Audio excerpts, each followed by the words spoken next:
我今日咧嚟到呢個首爾嘅龍頭站嗰度咧，準備出發去呢個馬場洞嗰度去食韓牛啊！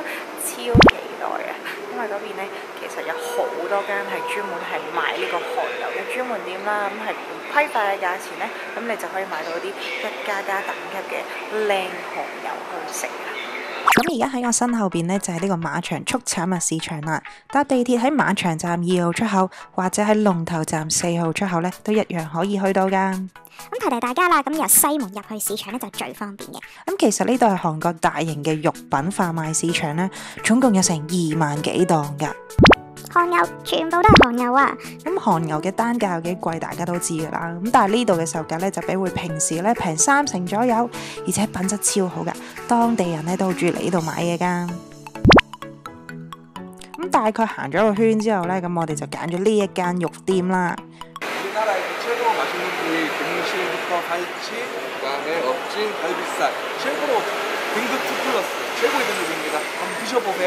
咁韓牛其實分咗5個等級啦，咁嚟到呢度就算你買最高 level 嘅一家家咧，都非常之抵買噶。咁最後大家不妨問下會唔會有更加多嘅 service 啦。service 啦，跟住呢個就係如果你揀個肉嚟㗎。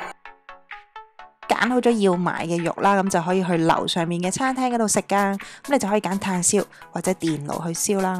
而我就揀咗炭燒啦。咁跟住餐廳咧就會按人頭收費啦。咁炭燒嘅話咧，每人要俾6000 won。咁除此之外，餐廳仲有其他熱食嘅，咁就可以搭配呢個燒肉嚟食啦。咁我哋揀嘅呢盤韓牛咧就15萬 won 左右，其實係6人份量嚟噶。咁大家睇下呢個肉質係幾咁靚，除翻開咧，只不過每個人係200幾蚊嘅啫，超級抵食啊！咁燒肉真係一門學問啊！次次咧都要燒燶幾嚿肉，你先至可以熟習到呢個炭爐嘅溫度。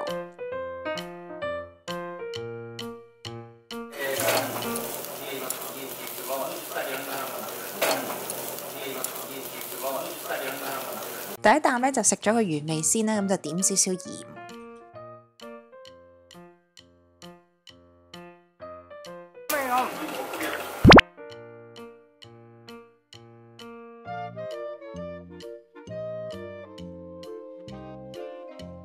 韓牛嘅肉味就好濃郁啦，肉質都好軟腍嘅，同入口即溶嘅和牛咧就係完全唔一樣嘅風味啦。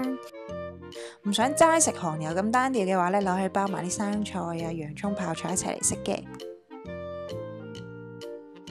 佢個拼盤真心份量係超多，我哋燒咗極多個回合都仲喺度食緊。